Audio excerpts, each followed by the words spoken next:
Hello everyone, কেমন আছেন সবাই? আমন্ত্রণ জানাচ্ছি আমার চ্যানেলে। করে দেখাবো একটা দেশি রান্নার রেসিপি। সেটা হচ্ছে ছোট চিংড়ি বা কুচো চিংড়ি ভুনা। এই ভুনা মাছটা দিয়ে এক প্লেট ভাত অনায়াসেই খেয়ে নেওয়া যায়। যাই হোক, ফান করলাম। ভাত বেশি খাওয়া স্বাস্থ্যের জন্য ভালো না, তাই পরিমাণ মতোই ভাত খেতে হবে।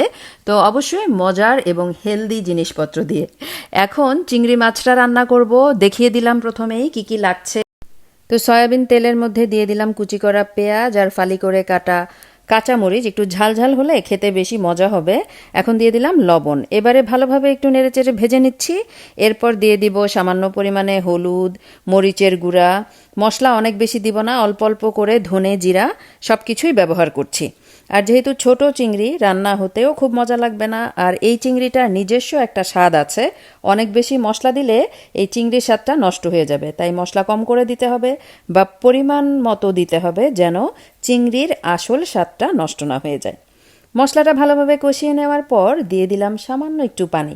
এর মধ্যে কিন্তু আমি আদা রসুন ব্যবহার করব না, শুধু পাউডার যে মশলা সেগুলোই মশলা, আর কিছুই দিব না। মশলাটা পেঁয়াজের সাথে ভালোভাবে কষিয়ে নেওয়ার পরে এর মধ্যে মাছগুলোকে দিয়ে দিব। এই যে কষানোর পরে যখন তেলটা উপরে ভেসে উঠবে, সে পর্যায়ে মাছগুলো দিয়ে দিতে হবে। মশলাটা ভালোভাবে কষিয়ে নেওয়ার পর যেটা হয়, তাহলে যে কোনো মাছ বা তরকারির টেস্ট কিন্তু অনেক বেশি ভালো আসে। আর এই মাছ রান্না করার প্রসেস কিন্তু আরও অনেক ধরনেরই আছে, তবে আমার কাছে লাগে এইভাবে মাছটা ভুনা করলে মাছের টেস্টটা সব থেকে বেশি ভালো হয়। তো মাছগুলো দিয়ে ভালোভাবে নেড়ে নিচ্ছি। এবারে নেড়ে চেড়ে ভেজে নিতে হবে। চুলার আঁচ হাই আঁচে রেখে রান্নাটা করব। রান্নাটা হতে খুব একটা সময় লাগবে না।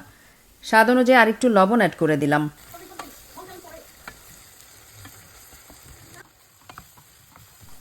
একটু নাড়াচাড়ার উপরে রাখতে হবে, যেহেতু ঢাকবো না। আর তলায় যেন পুড়েও না যায়, যেহেতু এর মধ্যে কোনো পানি নাই। ভেজে ভেজে রান্নাটা করতে হবে, তাই একটু নাড়াচাড়া বেশি করতে হবে। দিয়ে দিচ্ছি ধনেপাতা কুচি। রান্না কিন্তু হয়ে গেছে। এবারে ধনেপাতাটা নেড়ে চেড়ে মিশিয়ে নিব। এরপরেই আমাদের রান্না কমপ্লিট। গরম ভাত দিয়ে এই একটুখানি ভুনা চিংড়ি মাছ হলে খেতে যে কি মজা লাগে বলার মতো না। কাদের কাদের পছন্দ এই কুচো চিংড়ি ভুনা কমেন্ট করে জানাতে পারেন। তো এই ছিল আমার আজকের রেসিপি। এখন বিদায় নেওয়ার পালা। সবাই ভালো থাকবেন, সুস্থ থাকবেন, পরিমিত খাবেন, স্বাস্থ্যকর খাবার খাবেন। আজকে এই পর্যন্তই। আল্লাহ হাফিজ।